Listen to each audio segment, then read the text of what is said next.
देखो हम मछली लेने के लिए आए हैं, आपको लाइव में दिखाते हैं। मछली पसंद है तो कमेंट करो ज़रूरी, आपको मछली दिखाते हैं हम लोग।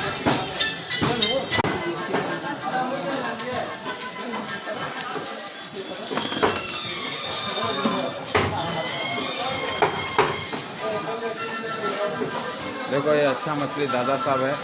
देखो ये खेकड़ा है, देखो बहुत बड़ी मछली है ये।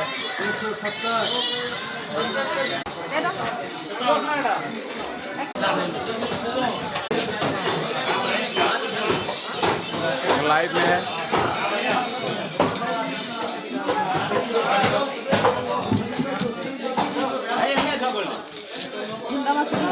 देखो जिंदा मछली भी है। ये कौन सा मछली है कमेंट करके बताओ।